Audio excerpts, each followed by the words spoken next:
internet. Not that long ago, I was one of the first people to face a graboid and live. Broke into the wrong goddamn rec room, didn't you, you bastard? This is a graboid, a true classic, like an American-made automobile that eats you. This is a shrieker. Get some earplugs and aspirin. Trust me. Now this is the aptly named Ass Blaster. Guess what they do? Know which one is which. It might just save your life.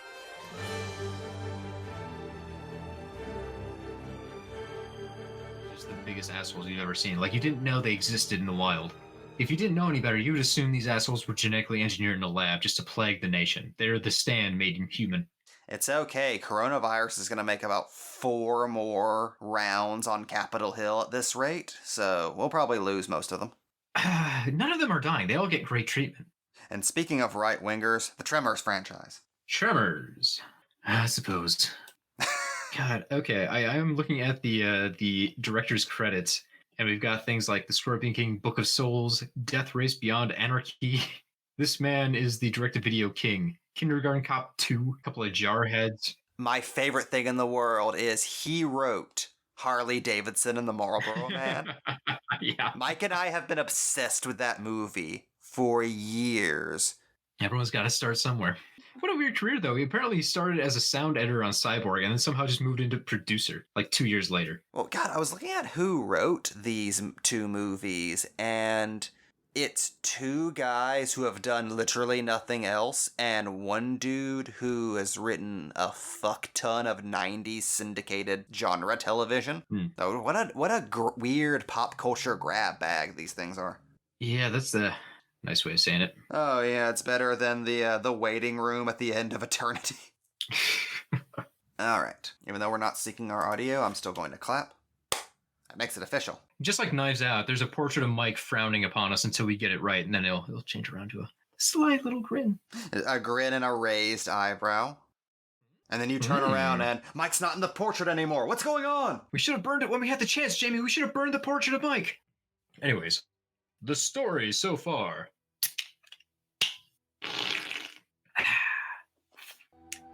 In 1889, a subterranean monster eats several miners in the Nevada town of Rejection. The mine's owner, Hiram Gummer, arrives in town to investigate. Through his combined efforts with the remaining townfolks and a small armory, the killer worms are defeated, the town is renamed to Perfection, and Hiram begins a fixation on guns that is passed down the generations to his great-grandson, Burt Gummer. These events are never spoken of again. Flash forward to 1990. The monsters are back at it, eating folks from underground in Perfection. Burt and buddies fight back, killing the graboid menace once and for all. JK, several years later, the graboids appear in Mexico, and Burt gets a call to help kill them for bounty money. But once in Mexico, he makes the startling discovery that the graboids evolve into 2-legged, heat-seeking, rapidly reproducing shriekers. These hordes of critters end up being no match for Burt or his explosives. Returning home to Perfection, Burt finds himself in yet another graboid infestation, but, you guessed it, there's another step on the evolutionary ladder to worry about. The Shriekers are now turning into Ass Blasters, monsters that fly using the power of ignited farts. Once again, the town folks fight off the various monsters from their town, and Burt makes a new friend in El Blanco, the albino graboid. 14 years pass. Burt has made a small living out of his fame, starring in graboid hunting/survival videos. But his new cameraman is going to convince Burt to leave the Western Hemisphere and take on a new breed of graboids spotted in Africa. And there you have it, folks. The story of Tremors up to Tremors 5, Bloodlines. Now, folks at home, you as you know, we've been going through the Tremor movies one by one, and we've been having a pretty good time. Tremors 5 was a bit of a roadblock, and then we hit Tremors 6, which was another roadblock.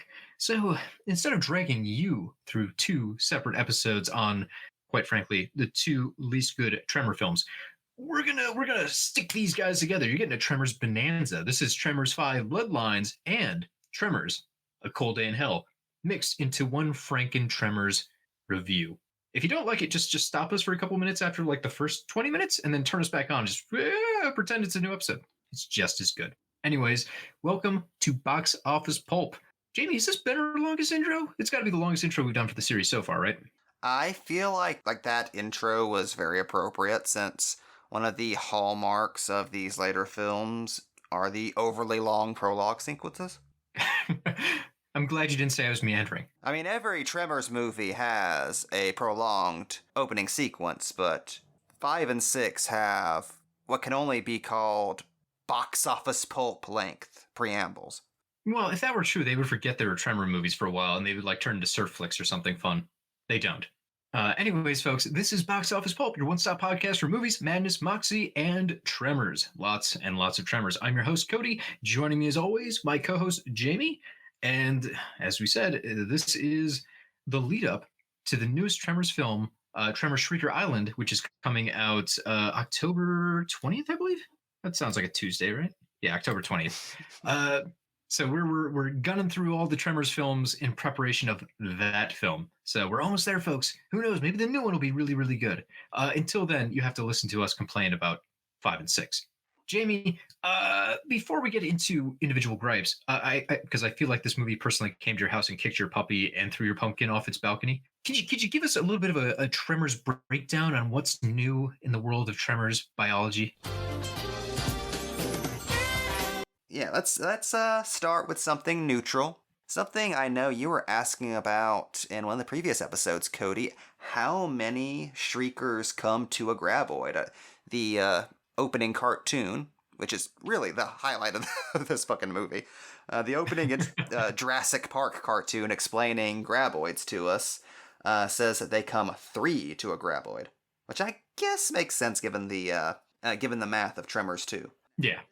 Now, this movie's all about the South African Graboid, which has 3 main features. It's much larger than the Graboids we've known up until this point. Their ass blasters are nocturnal, meaning they can hunt at night, so that their heat sensors aren't confused by the heat of the day, which you would get in Africa. And a nice, thoughtful bit of world building. And the African ass blaster can detach its prehensile tongue and send them out into the world as agents. That was a very confusing thing to me. Like, now they're totally living separate creatures that are just kind of attached to the mouth of the Graboid. Yeah, do they return? Do they plug back into the Tremors when they're done terrorizing people? Do they bring the food back with them and share? Do they reproduce? I was so on board with, if nothing else, the take on Graboids in this movie. I thought they were doing some really nice escalation stuff. I really appreciate the redesign of the ass blasters, whose turkey vulture look I was never super fond of. They made them much beefier in this movie and added a fuckload of teeth, which makes they look much scarier now. I'd much rather have a toy of this version of the ass blaster than the 90s version of the ass blaster. And they're still kind of worm-like, which I like. But yeah, as soon as we got to the tongues are also worms who also seem to be sentient, between that and some of the stuff that we get in the next movie, I feel like that's kind of the canary in the coal mine that we are not dealing with Stampede Productions right now. Yeah. Jamie, do you think it's too late to re-edit all the podcast episodes to replace the phrase, "Can I ask you a question?" to "Can I ass blast you a question?" God damn it, we always have the best ideas in the third act. Yeah, it's a real shame. Ah, well. So yeah, we have Africanized Tremors this time around that are bigger, leaner, meaner, with kind of superpowers. It feels like they went a little too far on some of that. And as you mentioned, there is a redesign too with the Tremors that they use frequently. They show off their new CGI model of the African Tremor too many times. Like the new version of the Tremors, the Graboids, can corkscrew out of the ground and then swallow people midair and then dive back underground. Which, okay, sure, it's a little Looney Tunes, but the series has always been that. We see that animation so many times. We even see it in like the beginning intro cartoon when they're going through what Graboids are, like a wireframe version of it. I feel like they must have spent a lot of money on this direct-to-video's budget on that animation, that particular animation of them flying through the air, and then just decided we have to keep using this to pay for it. That shows up in the next film. Yeah. It would not surprise me if they just had a folder of Graboid assets that they're just going to be fine-tuning every couple of years for these movies? 'Cause I feel like we see the same 5 or 6 animations over and over again. It's like being at a bowling alley. Like at first, oh, that one's neat, and then you realize it's like the same bowling animation every time you get a strike. It gets old. The jokes run out. So if we can, I guess we've moved on to the bitching portion. So I understand they're trying to spice things up by saying, hey, these aren't your grandma's graboids. These guys are tougher. But sure, yeah, you got to escalate. People want to stick around. You got to make them more threatening. And the new location's kind of part of that. Like, it's not just that the graboids are different. They're no longer in Nevada. Here's some new scenery to keep you entertained. Brand new good desert. thought. Yeah, a new desert. But I feel like moving movies to Africa as a gimmick is always a risky move. Especially direct-to-video. That has a bad track record. Yeah, it's very easy for filmmakers to fall into like exoticism, making things too exotic and just racist stereotypes. You just have to worry about this. This isn't going to turn like an Africa Screams type deal. And there's a little bit of that. Like Jamie Kennedy goes to like one of the tribal dance parties. On the other hand, the Tremor series has been pretty decent about providing diversity to its cast. We've had a couple of prominent Asian, Native American, and Mexican characters so far in the series. So having the opportunity to add black cast members kind of seems overdue. So I can see it balancing out. If you tread carefully and you don't just make like a parody of what Africa is, sure, why not? That said, I don't know if they really used Africa to its full extent. It's mostly just treated to be like desert and there happens to be a thunderstorm. They, for some reason, don't really show the first time it happens. Yeah, I think the only reason we don't get into any much dicey territory with their treatment of Africa is we don't actually see Africa all that much. Like you said, Not really.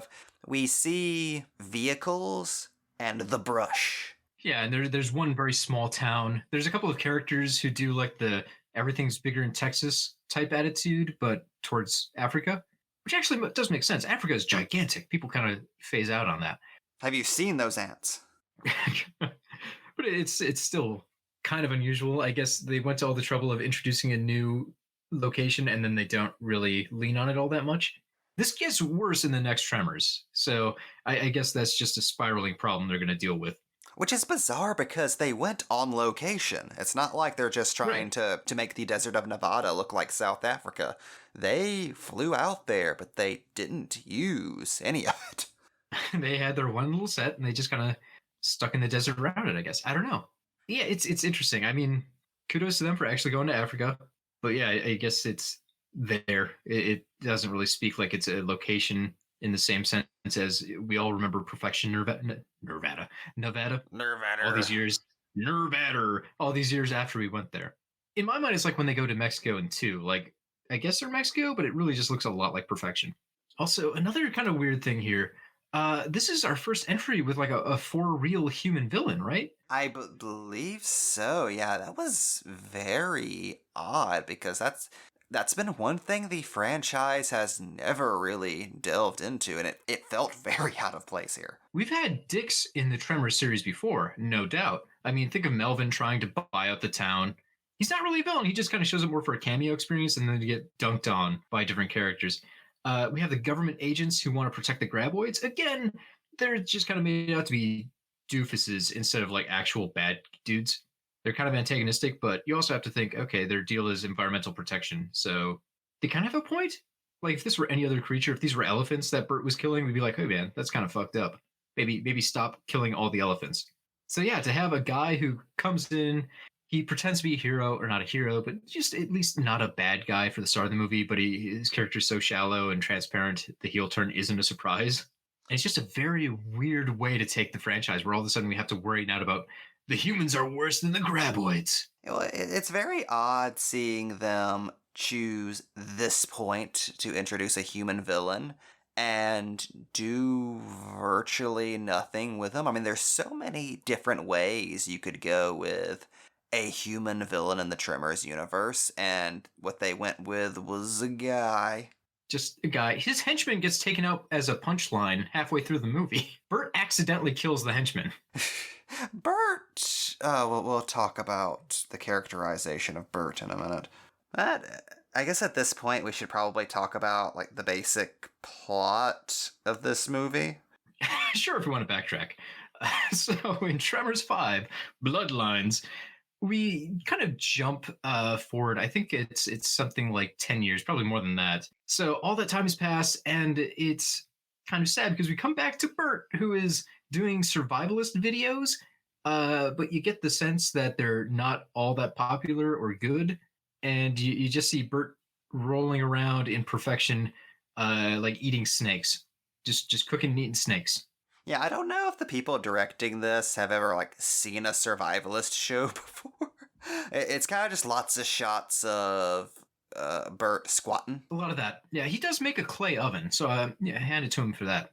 Anyway, so we have him kind of struggling to keep being the person he always was when he gets a new cameraman who is very vague about his reasons for wanting to take the spot, even though he claims to be like a war veteran and who was always in the shit. And it's look, from the title Tremors 5 Bloodlines, you have a pretty clear idea that this guy's going to end up being related to Bert in some way. Like they're not really subtle about that. And I don't understand why they wait till like the third act to have Bert catch on. They start dropping anvils about that immediately. It's like you're watching Arrested Development at a certain point. It's the least subtle. Like everyone in the audience knows immediately like what the deal is, except for Bert. It's very weird. If only I could share my pop secret with you, Bert. Right? And we should say this new character, whose name I did not write down because that's how sensitive I was. You don't remember Travis Welker? Oh, Travis. This character is played by Jamie Kennedy, taking his Jamie Kennedy shtick and dialing it up to 11 and being an unfathomably unlikable dickhead throughout these two movies. He gets worse as he goes along. Like when you first beat him, you're like, yeah, all right, maybe a little smarmy, but okay, sure, I can get along with it. Except for all of like the GoPro footage of him riding around in his dirt bike. That was a little much. Yeah, nothing to do with this character. That's a director choice. Like, hey, we have these cool GoPros. Let's just pay someone to like drive around on a dirt bike and film that for 5 minutes. But Jamie Kennedy gives me the impression he shows up for these movies now, and like costuming can't touch him. Like he just goes, no, I'm filming, and just walks onto the set the way he is. You got that vibe too? Yeah, between this and Trick, like I just feel like Jamie Kennedy shows up to movies now and he's like, I'm Jamie Kennedy. Just let me film my bit and let me go home. He did appear to be playing himself in this movie. Again, it's just a lot of stuff about him talking about hitting on young women and just he's such a creep. He makes every situation worse that he's in. This character is the character everyone thought Mutt Jones was in Kingdom of the Crystal Skull. Yeah. Like, it offends me as a lifelong fan of the franchise that this character is built up to be the successor to the Gummer family legacy. Well, Jamie, if it makes you feel any better, apparently Jamie Kennedy was not in the latest Tremors film, Shrieker Island. So they dropped that plot after 2 movies. He was just killed off screen. He went back to his home planet. So we have Jamie Kennedy as Bert's not son, maybe son. We know, but we're not supposed to. They are also met by a very suspicious man who claims he needs their help in Africa. They wheel and deal on this. He does like the John Hammond thing where he offers to finance Bert Gummer for the next 2 years. So they go to Africa to investigate new graboid claims, and obviously there are graboids. Bert is a prickly asshole, and the only person he ever makes friends with is apparently pilots. Pilots just do it for him. So he makes friends with the Outback pilot who drives him in, and off they go. The bigger, badder tremors show up. They eat some archaeologists who have unearthed tremor bones from, the Devonian period or something? I don't remember the past. They get attacked by ass blasters. For some reason, no shriekers, although I think they mentioned that too, how weird that is. And that's kind of the film. They get attacked once or twice in different spots. They find out there's a whole bunch of graboid eggs in a cave they need to destroy, so the whole country isn't just overwhelmed with graboids. Also kind of weird because in the past they taught us that graboid eggs can only hatch with extreme unusual heat. But I guess that part doesn't matter anymore. So it's weird. They do say that there are shriekers out there because we have the references to nocturnal shriekers. I don't think we really meet them. No, it'd be kind of cool to see the redesign of the shrieker though, because they have a lot of room to make those look a little more frightening. But yeah, I think to save money, they just kind of skip over the shriekers and they go right to the ass blasters. And like Jamie said, the ass blasters look way, way, way better with this redesign. They are CGI, but it's pretty decent CGI for direct-to-video, and the design is fearsome, toothy, kind of. Yeah, I do really like the addition that they're much heavier, so that whenever they fly up into the air and glide down, they hit with a more colossal thud, which is kind of like part of their attack. I think that's a really good visual. Yeah, that would be one of the highlights, I would say, of this Tremors. I like what they did to make these things look more intimidating. Other than that, things I liked about this movie. I did enjoy how when even the villain of the piece, who has beaten Bert at several points in the film, is in danger, Bert sticks his neck out to at least try and get the guy to not die. For all of Bert's character flaws, he does seem to genuinely care about human life, no matter how shitty the person is, except for Melvin. Well, Melvin can die. Melvin can actually die. Jamie, we never found out what happened to Melvin, so he might have died. Bert might have left him to die.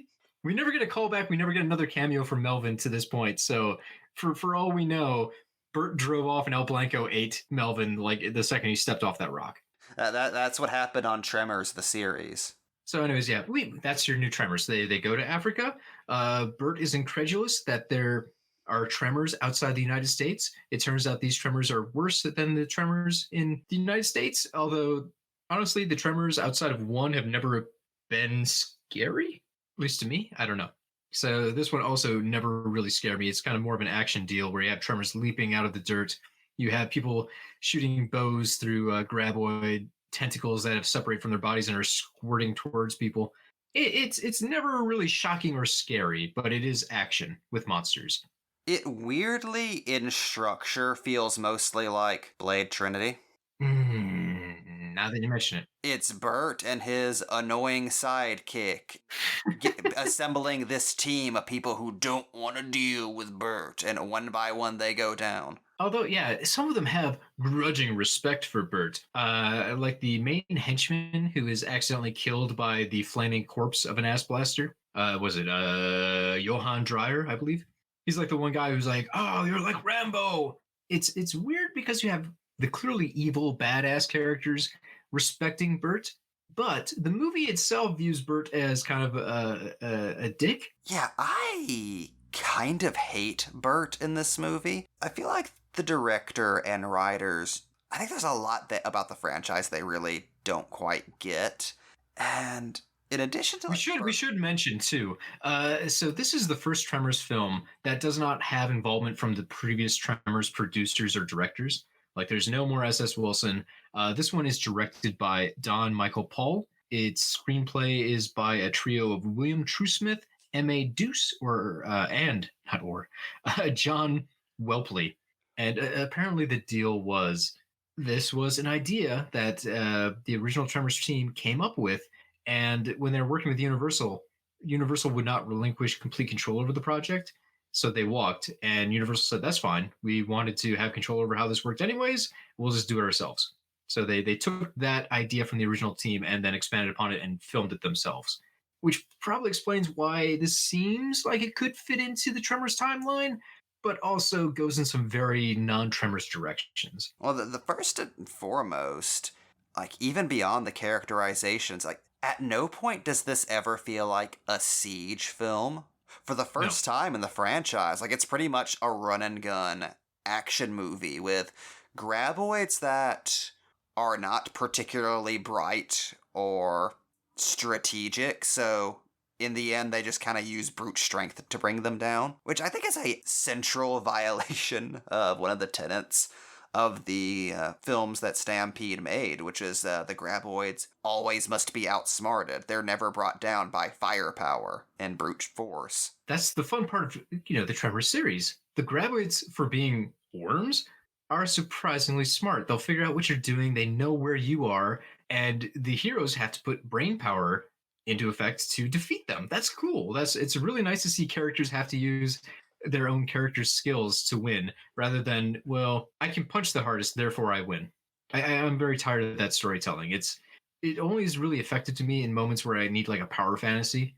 In all other storytelling types, it's like it's got to be, a character's cunning that really wins the day, or his sincerity, or a character charm, I guess, rather than just a physical feat. Yeah, the closest we get to that in the finale is them sort of backing the head graboid into a fence where Deus Ex Machina lightning can electrocute them, while Bert guns him Yeah. away with a chain gun.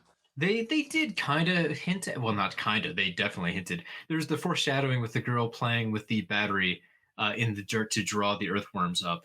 That was definitely a thing they basically alerted us to. Like, hey, here's a Chekhov's gun situation. You knew it was going to end with electricity somehow drawing the tremor into a place where it could be destroyed.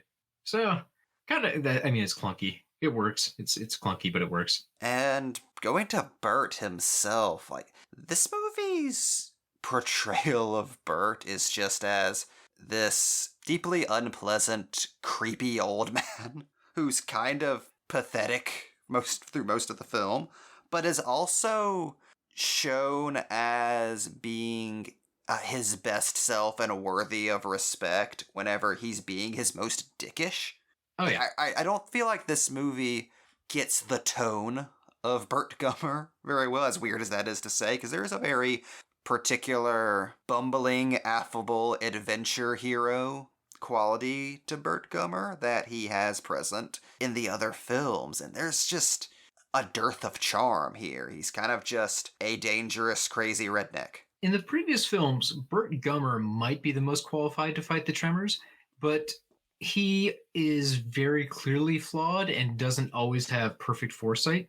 He's a character who thinks the world of himself and then often finds himself in situations where he is less than equal to the task, which is kind of the fun part of him. Like in the first movie, he's kind of the dick because he gets into a fight with Kevin Bacon, right? Like when they're on that rock, you kind of look at him like, oh, that's the asshole character who's going to get eaten. And he redeems himself. Like eventually kind of comes back around. He's nicer to other characters. He never admits that he was wrong about things or that he was being a dick, but you get the sense that internally he, came around. In the later films, like 2, he ends up kind of trapped in that tractor bucket. And it turns out all the supplies he brought with him are the things that cause the Shriekers to go out of control. And in 3, his whole house blows up. He blows up his house only to find out that was completely unnecessary. So the movies do have a tendency to kind of make fun of Burt Gummer for thinking he is a god. But in this movie, the other characters talk about Burt Gummer like he is a god. And we only rarely have moments where they kind of take us out of that mindset. And that feels almost hypocritical. And whenever they do, it's stuff like Bert drinking his own pee and being in his underwear. Yeah, it goes especially over the top. That was the thing that really grabbed me. So we have Burt Gummer who makes the claim, "You'll never put me in a cage," which is a pretty Burt Gummer statement. And then for comedy, they smash cut to him being in a cage. The bad guy has imprisoned him somehow, which feels like a weird betrayal of the character. Like, I honestly feel like Burt Gummer might take death over being put in a cage. So they put him in there, and apparently for like an hour, he's fucking around in the cage, losing his mind on webcam. He takes his clothes off, he smears himself in like dung and piss, and he acts a fool. And then the film makes more fun of him by attaching that cage to a truck as he is saved by Travis and pulled through the desert, bumping and bashing all over the place so he gets all beat up. It's a weird mix of the film alternatively saying Burt Gummer is the most badass man in the world, and then laughing at Burt Gummer for being a dipshit. Well, he deserves punishment because he failed to sack up. Yeah, it's very unusual, and I don't quite get the landing the film has chosen. It's weird. It makes me think of legacy characters and legacy properties, because if you think about it, it was over a decade before we got this Tremors. It felt like the series was done. And then all of a sudden it's back, and we have the original characters back, and it's a sequel to that original franchise. But the main character at this point has kind of become a caricature of what he was before. And that's always tough to deal with. One, it's very hard to write these characters that become part of the cultural zeitgeist. Like, how do you do it the same way that it was back in the moment before they realized this character was an icon? It's very hard to replicate. It's almost impossible. And 2, the fans are always going to be precious about these characters. So how do you write in a way where the fans are still going to be happy about what's happening? I think of stuff like Tron. So Flynn comes back and he is a Messiah recluse in Legacy, which struck a lot of people as weird because, okay, that was the main character from the first film, and now he's hiding away and he doesn't do anything. And in the end, he just kind of has to sacrifice himself.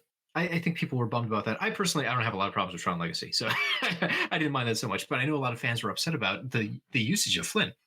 Same with Luke Skywalker in The Last Jedi. I personally loved what they did in The Last Jedi, but That's one of the many complaints you'll see people list about that movie. They don't want to imagine Luke Skywalker, their hero as a kid, being a bitter recluse. They don't like that idea. They want to imagine him as having spent his entire rest of his life going on the same adventures, being the same exact character, never changing. With Burt Gummer, I feel like they took the Han Solo in The Force Awakens route. He more or less did the same shit over and over again, trapped in stasis between movies, and exaggerated those flaws until it got to the point where when you view the character, he is now not fun for fans, but sad. And I don't think they did an intentional meta way. I think that's just how they thought would be the best way to draw the character. This movie opens with a guy taking a shit in the desert and then wiping his ass with straw.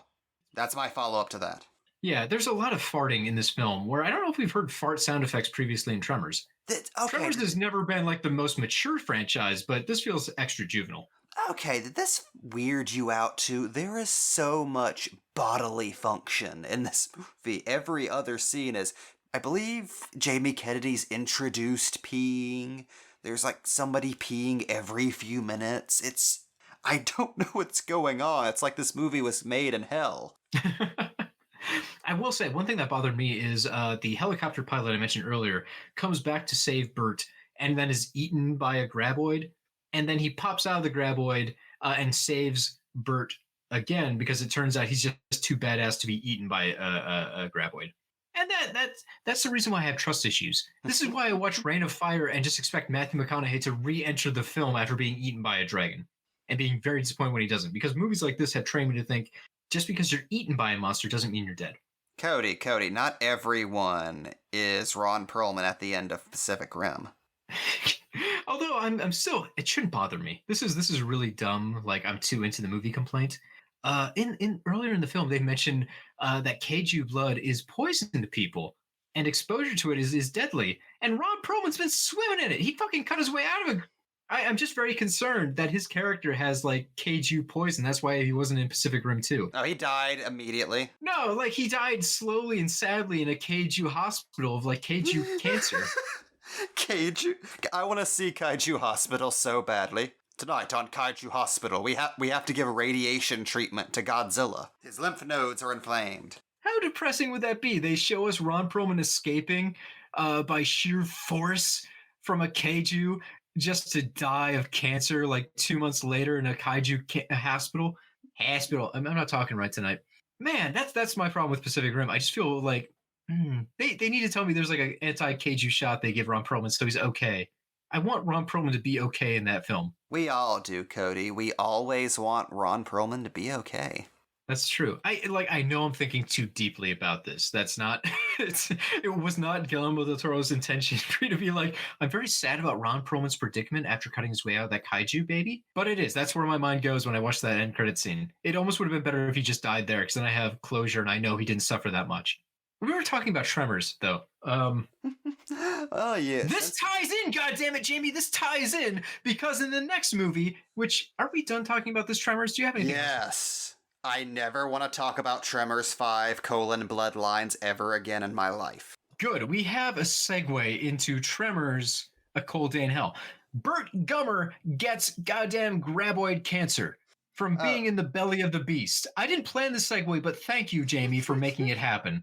In a weird forced twist of events, when Burt Gummer was swallowed by a graboid in part 3, apparently he got some sort of intestinal problem from this that is going to kill him in this movie because he didn't notice any symptoms until this movie. He went decades without it being a problem before his body was just like, time to die. I got the tremors disease. I was going to say tremoids. Please, in the industry, it's known as McTremors syndrome. McTremors, yeah. I'm very bitter about that. Like, what a weird time to introduce that twist. Just because you want to take Burt Gummer out of the mix, that was the best you could think of. You couldn't, like, have a bridge fall on top of him or something? Yeah, we're not going to talk a whole lot about Tremors 6: A Cold Day in Hell, because it's mostly just the movie we just talked about, and most of the complaints we have are going to be repeated for this one, but the most important thing you need to know is the third act is Burt Gummer in a hospital bed while Jamie Kennedy, in Burt cosplay, tries to look badass. Yeah, the film goes the extra mile in trying to be like the characters all love Burt Gummer and want to be him, but like he's also made to be an insufferable asshole in this movie. The only thing Burt Gummer and Jamie Kennedy can do in this movie, I'm sorry, Travis can do in this movie is argue. I don't understand why Travis looks up to this man who was not part of his life until he was like 40.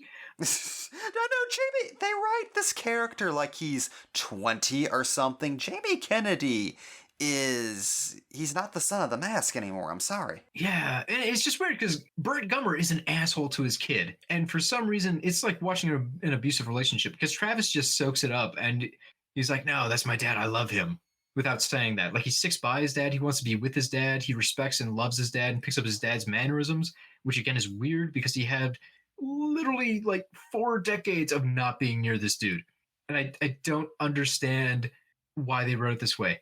They're kind of written like they're the Tuttles. Yeah. Oh, God, that's a great way to think of it. They are the Tuttles from American Chopper. Like they should be throwing chairs and making memes of each other. God, if only they were that articulate. God, right?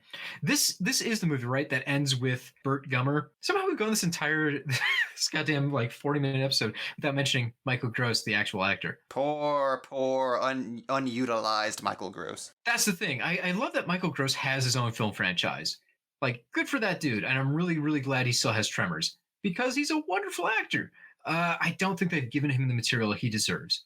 Anyways, sorry to back out of that because I feel like we just should mention the man behind the mask. Burt Gummer is just an asshole in these films. Like, he's rarely a guy you'd want to be next to. And I don't understand why everyone thinks he's a god because very rarely does he actually save anyone. He's just in these, the reboot Tremor, if you want to call him that. It's not quite a reboot because it's the same legacy storyline. He's just a dick. He's just, all of his worst tendencies are magnified. He has no compassion for his son. It's just, ugh. I have very little sympathy for old Bert. So many taxation jokes. So much don't tread on me. Which he's passing on to his son. He's indoctrinating his son at age 40 into his weird-ass conspiracy beliefs. So we have this character. He starts the movie off by having signs up in his shop saying he will kill taxmen. But because this version of Bert is also spineless, a tax guy walks into his shop and Bert doesn't do jack shit about it other than get berated by the taxman for not paying his taxes. And call him Dickweed, because his name sounds kind of like Dickweed, because that's the level of comedy we're dealing with here. Yes, the movie treats the taxman as the bad guy, when in reality it's like, God damn it, Burt Gummer, you were rich at several points in this franchise. Pay your goddamn taxes! This is how we get roads. I want schools, man. This is why Nevada doesn't have infrastructure, because you won't pay your goddamn taxes. Like, there's no moment I look in this movie where I go, you know, Burt Gummer, he's cranky, but he's a good guy, deep down. He just, in this version, comes off as an asshole. Plus, I am extremely bitter about this. I can't explain why. He changes hats, and the movie acts like this is a thing I should understand. He puts on like a Cubs hat, and the movie like makes several references to this like it's a running joke. I don't fucking get it. What was the deal with the hat change?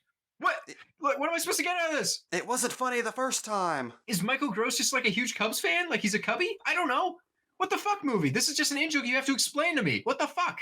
I'm mad about this. The hat thing pisses me off more than anything else in the world. And this movie has the balls to have Bert refuse an SOS in the Antarctic because graboids couldn't be in any other country but North America. Even though he went to fucking Africa in the last movie. Every Tremors movie involves graboids doing something different. At this point, you'd think he'd understand that they can travel.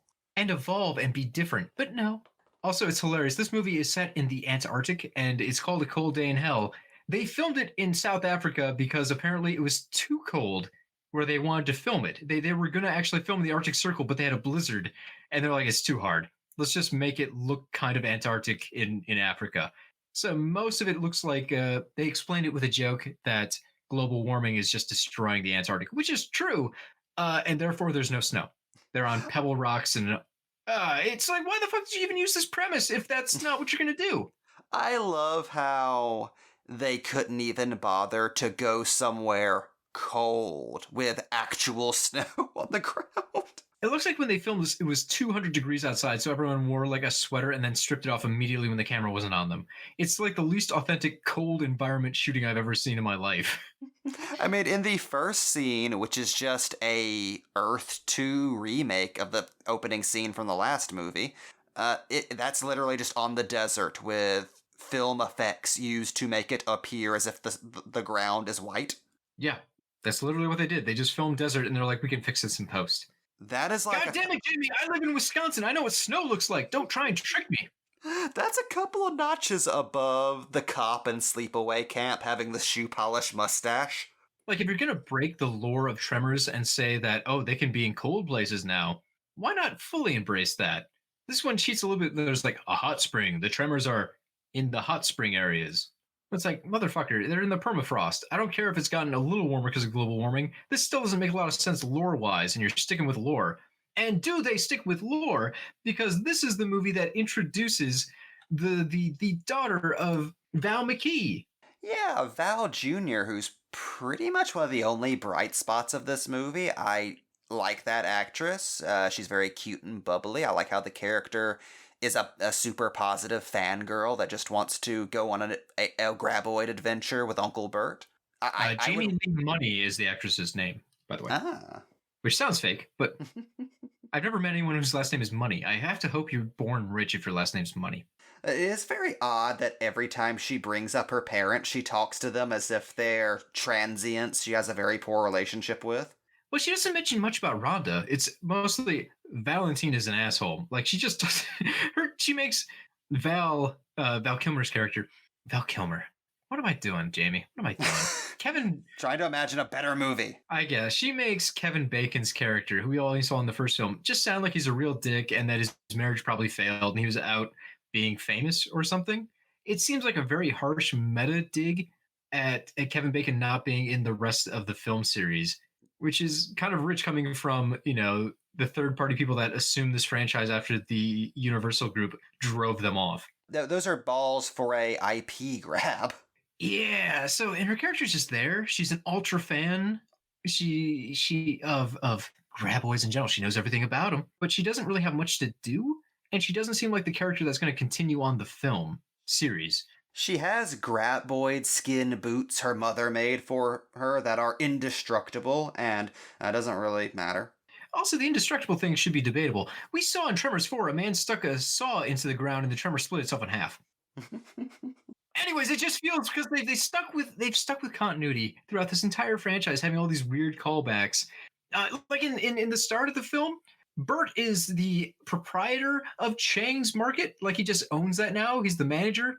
And it's implied that everyone else in Perfection just fucking left. So the cast of the Tremors series just got put on a bus and went away. So I think Bert's just in Perfection by himself. Like he's in a haunted Old West ghost town. This goes back to my Tremors' purgatory. Everyone else graduated, Jamie. Everyone else managed to leave. They went to Tremors heaven. Bert, I have to say, is perilously close to falling into Tremors hell. He might be there now. Oh, God. And speaking of continuity, I guess let's go into what's up with graboids. What is up with graboids?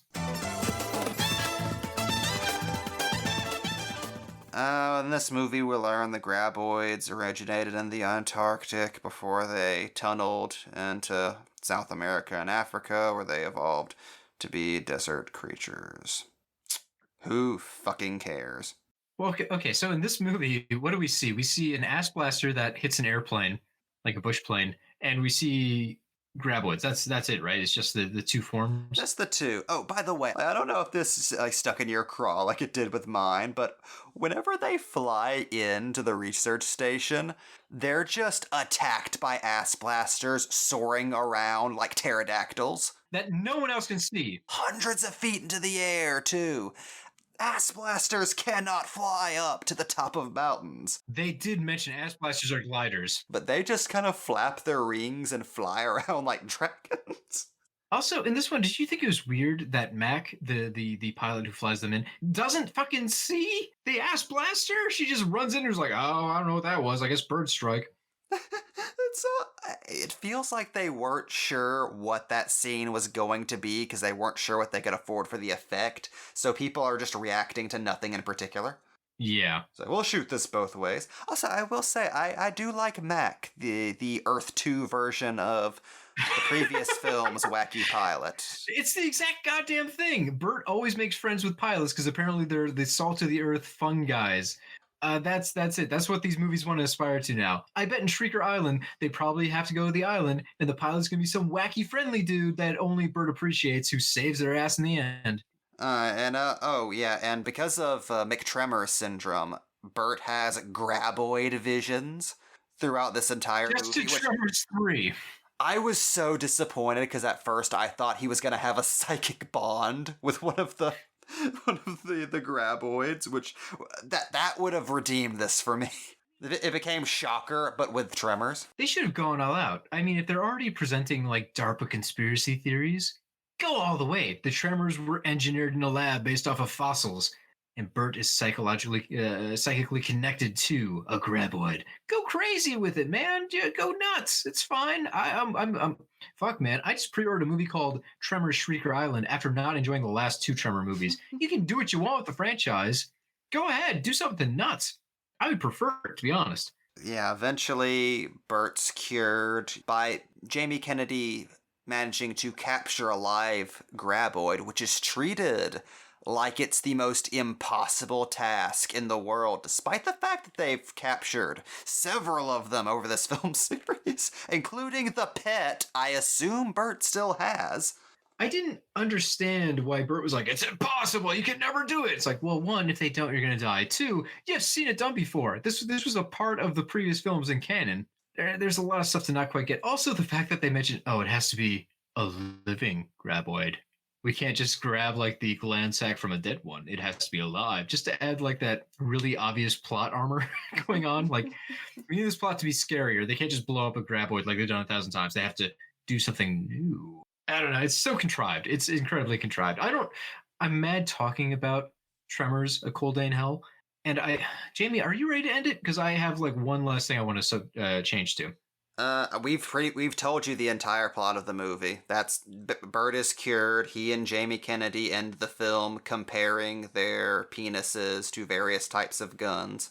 We are so far away from Chang's Marketplace. Jesus, that ending where Bert's like, go back and go make out with that woman. I want to watch. It was a little much. You need to have maximum penetration. Yeah, that was weird. I just never expected Bert to be like, this is how I bond with my kid. I just tell him how to do sex better. Jesus. The last complaint I have, I swear to God, about Tremors: A Cold Day in Hell. This goes back, Jamie, to our ranking the Tremor titles.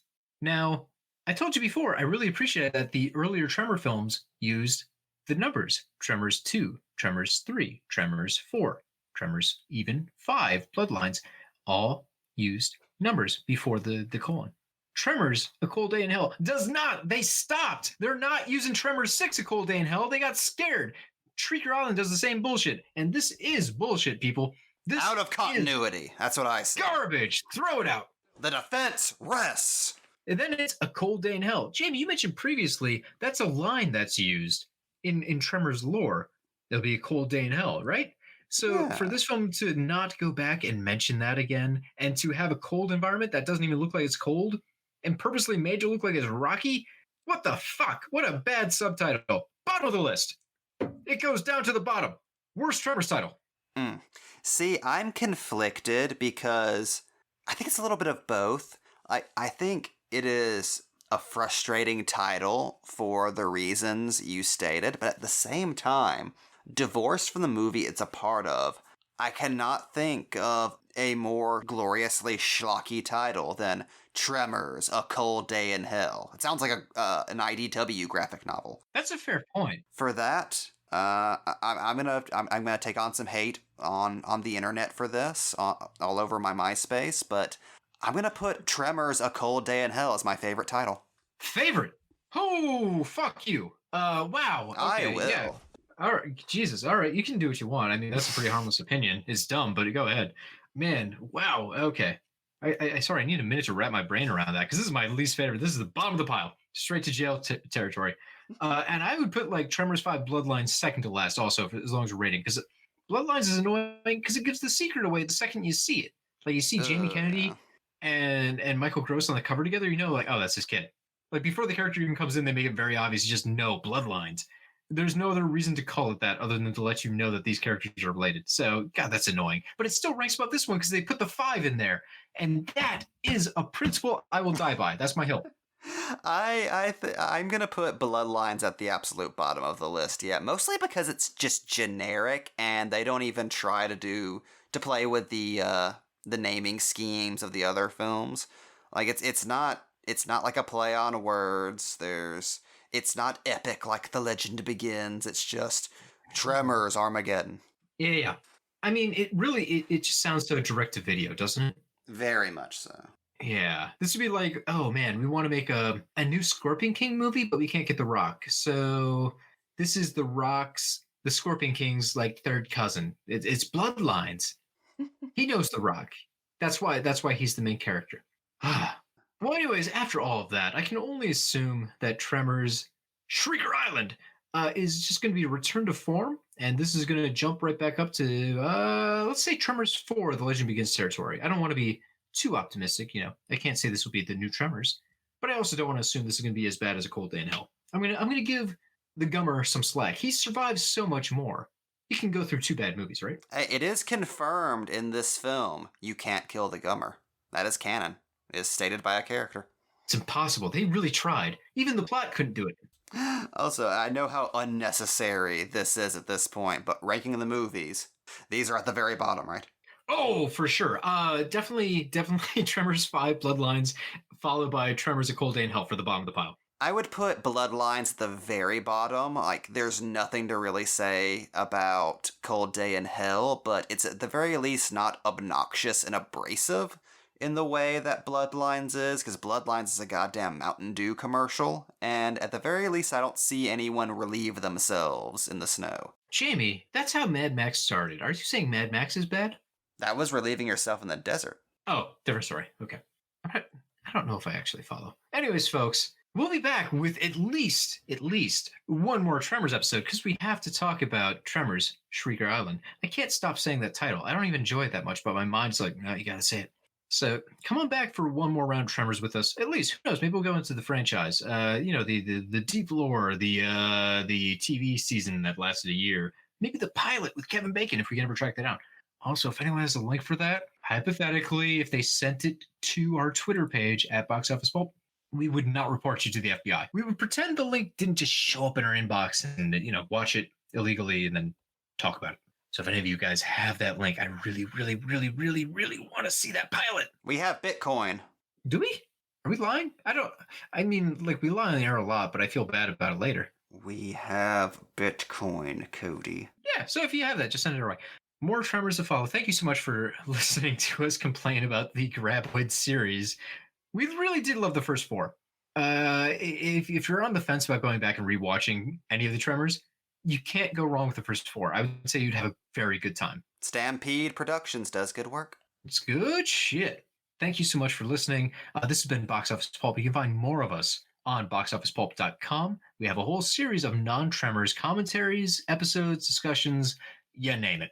You can also find us on Stitcher, iTunes, Facebook. I already mentioned Twitter, but we're definitely there. Check us out. We have more to say about a lot of stupid things. Ron Perlman for life. Hashtag. I should have started with the hashtag before I said that. Anyways, I think that's a wrap. Get the hell out of here. Curiously, in addition to its feats of strength and its ability to digest large prey, the Graboid has even shown an occasional willingness to eat metal. Did the Graboids involved in these incidents attack because their bodies are capable of deriving useful nutrients from inorganic objects? Or, as is considered more likely, did the car's vibrations, as in Gummer's movements inside the barrel, mislead the Graboids into thinking they had found living prey? 2 things, Jamie. 2 things. 1, why haven't we gotten a scene in a Tremors film that's just a ripoff of Jaws when they go to cut that little Kittner boy out on the dock? We should have them pulling a license plate out of a hung up Tremor, be it Ass Blaster, Shrieker, or Graboid. 2, are you really disappointed that they did not follow through on the mid-credit scene of Tremors 5, where it was just Bert and Travis apparently monster hunting across the world? Could you imagine Tremors 6 if instead of them just being like, I guess we're in the Antarctic, is them fighting a chupacabra? Oh, they just go Resident Evil with it. There's like an extremely dark psychological horror Tremor sequel. Yeah, sure, I take it. You've seen the Graboids. The film is apparently tired of Graboids. Let's go see some weird monsters. Let's see Burt Gummer punch the Mothman. Burt Gummer punches the Mothman, coming this fall. Fuck, if that was the title, I'd buy that in a heartbeat. I'd buy that for $20 instead of $15.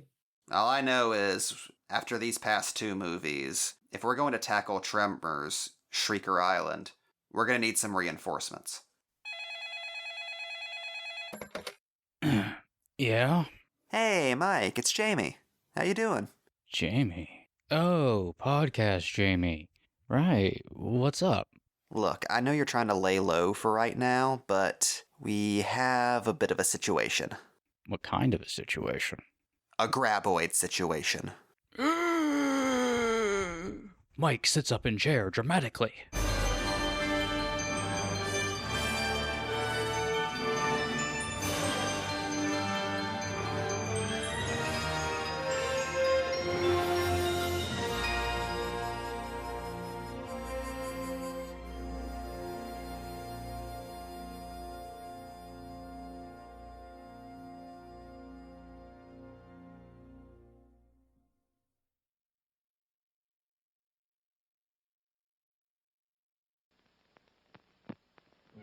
This is Box Office Pulp Guy, and this has been a Pulp Podcast production. Now please, please, please, put a gun in my mouth and pull the trigger and say goodnight. And now, on with the show.